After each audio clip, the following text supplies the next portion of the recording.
नमस्कार। याददाश्त धीरे धीरे करके कम होती चली जा रही है। यह समस्या वैसे तो लगातार सबके साथ ही आती जा रही है। अगर राह चलते भी किसी से पूछो कि पहले और अब में याददाश्त में कुछ अंतर आया है, तो लोग कहते हैं कि हाँ, धीरे धीरे करके याददाश्त तो कमजोर होती जा रही है। अब तो हमको नाम ही याद नहीं आते, हम कोई चीज अभी याद करते हैं और थोड़ी देर बाद ही भूल जा रहे हैं। तो इस धीरे धीरे करके घटती हुई याददाश्त जो है, उसका कारण क्या है?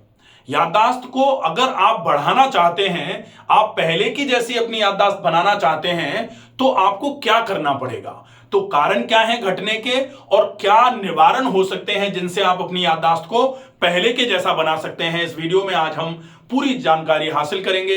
प्लीज इस वीडियो को अंत तक जरूर देखें। अगर आपने अभी तक चैनल को सब्सक्राइब नहीं किया है, तो मैं रिक्वेस्ट करूंगा इस चैनल को प्लीज सब्सक्राइब जरूर कर लीजिए। सबसे पहला कारण याददाश्त की कमी का जो होता है, वो है आपकी नाक का बंद होना। और अगर नाक बंद है, तो धीरे धीरे करके आपकी याददाश्त में कमी आना चालू हो जाएगी। नाक का बंद होना पहला कारण, ठीक है। दूसरा कारण जो याददाश्त की कमी का हो सकता है, वो है लगातार आपके पेट में भयंकर गैस बनना। तो पेट अगर बहुत भारी रहेगा, पेट अगर भारी रहेगा, फेफड़ों पर प्रेशर बना रहेगा, फेफड़ों पर प्रेशर बना रहेगा, तो सिर हमेशा भारी रहेगा। और वो सिर का भारीपन आपकी याददाश्त कमजोर कराने में बहुत ज्यादा मददगार साबित होगा। दूसरा कारण हो जाता है। तीसरा कारण है पेट में लगातार बनी रहती हुई गर्मी। अगर आपको बहुत एसिडिटी रहती है, तो बहुत एसिडिटी की वजह से आपका पूरा का पूरा पेट गर्म रहेगा। पेट की गर्मी जो है, जब पित्त ज्यादा होता है, तो आपका पित्त 5 प्रकार का होता है। आपका पाचक पित्त है, आपका रंजक पित्त है, भ्राजक पित्त है, साधक पित्त है और आलोचक पित्त है। तो ये आलोचक पित्त और साधक पित्त जब बिगड़ते हैं, तो ये आपकी याददाश्त को खराब करने का काम करते हैं। तो पेट की बढ़ी हुई गर्मी भी याददाश्त को खराब करने में बहुत ज्यादा अहम भूमिका निभाती है। तो यह भी एक कारण हो रहा है। अब इसके बाद एक कारण होता है, वो है डिहाइड्रेशन।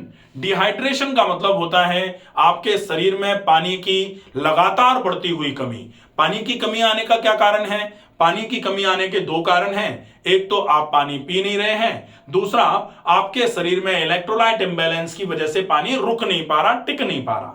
ऐसे केस में क्या करना है? पहला तो आपको पानी का उपयोग बढ़ाना है, और दूसरा इलेक्ट्रोलाइट इंबैलेंस अगर हो रहा है, तो आप इलेक्ट्रोलाइट का एक बार चेक करा लीजिए, और चेक कराने के बाद अकॉर्डिंगली इलेक्ट्रोलाइट आप लेना चालू कर दीजिए। तो उससे ये धीरे धीरे करके गड़बड़ जो हो रही है वो सुधर सकती है। लेकिन डिहाइड्रेशन याददाश्त की कमी में एक अहम भूमिका निभाने वाला कारण है, तो डिहाइड्रेशन को आप पीछे छोड़ नहीं सकते। इसके अलावा जो 5वां कारण होता है, वो होता है तनाव। अगर बहुत ज्यादा आपको स्ट्रेस है, तो उस स्ट्रेस की वजह से आप धीरे धीरे करके देखेंगे कि लगातार आपकी जो ब्रेन की फंक्शनल एबिलिटी थी, वो धीरे धीरे करके कम होती चली जा रही है। तनाव कई प्रकार के होते हैं, तनाव के कई कारण होते हैं। तो आपको सबसे पहले ध्यान रखना है कि तनाव का कारण क्या है, और उस कारण को अगर आप ठीक कर पाए, तो फिर आप तनाव को ठीक कर सकते हैं, और उसकी वजह से जो आपकी याददाश्त धीरे धीरे करके कम हो रही थी, उसको आप मैनेज कर सकते हैं। एक कारण यह भी होता है। इसके बाद एक कारण होता है जो याददाश्त की कमी का आज बड़ा कारण बना हुआ है, वो है हाई बीपी। हाई बीपी अगर आपको है, तो हाई बीपी की वजह से ब्लड का प्रेशर ब्रेन पर जब ज्यादा रहता है, तो धीरे धीरे करके ब्रेन की जो एक्टिविटी है, ब्रेन की जो फंक्शनल एबिलिटी है, दिमाग की जो कार्य क्षमता है, मस्तिष्क की जो कार्य प्रणाली है, वो खराब होना चालू हो जाती है। और उसकी खराबी में याददाश्त की कमी एक सिम्टम के रूप में निकल करके बाहर आती है। तो ये बीपी का ज्यादा रहना भी याददाश्त की कमी का एक कारण है। आजकल एक और बहुत बड़ा कारण बना हुआ है, जो याददाश्त की कमी कराने में सबसे ज्यादा अहम है, और वो है मल्टीटास्किंग। मल्टीटास्किंग का मतलब होता है कि व्यक्ति एक समय में कई काम करने की कोशिश करता है। अब कई काम करने की कोशिश करता है, तो कोई विवेकानंद जी तो बन नहीं सकता कि दोनों हाथों से लिख रहे हैं। तो ऐसे समय में क्या होता है कि आप एक काम कर रहे हैं, उस समय कोई दूसरा काम आपको बोला जा रहा है, तो जो आप कर रहे थे उस पर आपका ध्यान है, आपने बोला हुआ सुना नहीं, तो वो आपको याद नहीं रहेगा।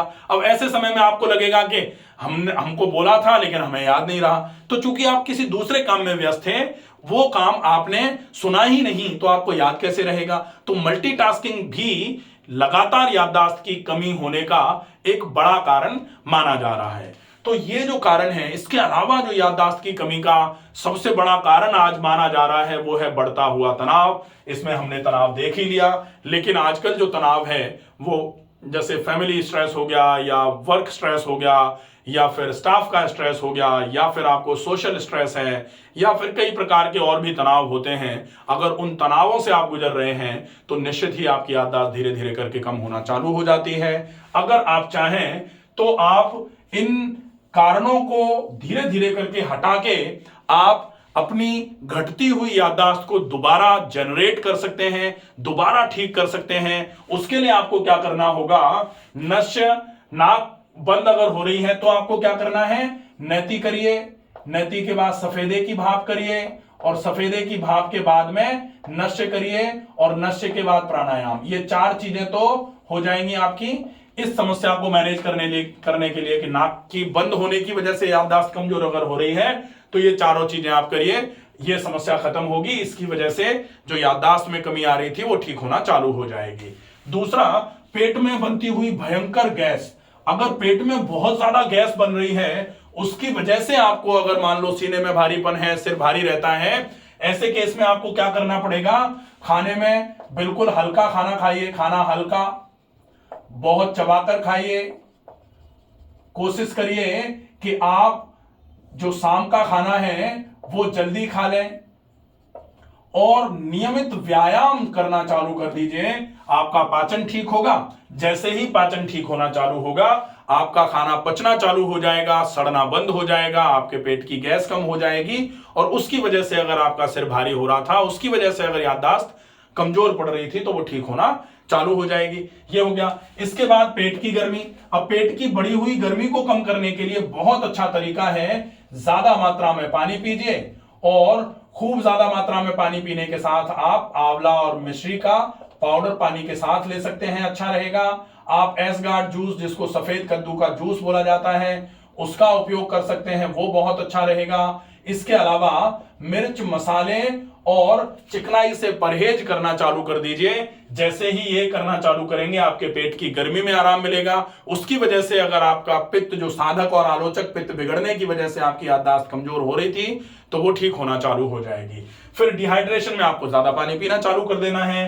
तनाव को मैनेज करने के लिए stress management by doctor Ramakant Sharma, पूरा एक वीडियो है, उसको आप देख लीजिए। अगर तनाव की वजह से आपकी याददाश्त कमजोर हो रही है, तो उस तनाव को आप कैसे मैनेज कर सकते हैं, कंप्लीट वीडियो बना रखा है, आप उसको समझ लीजिए।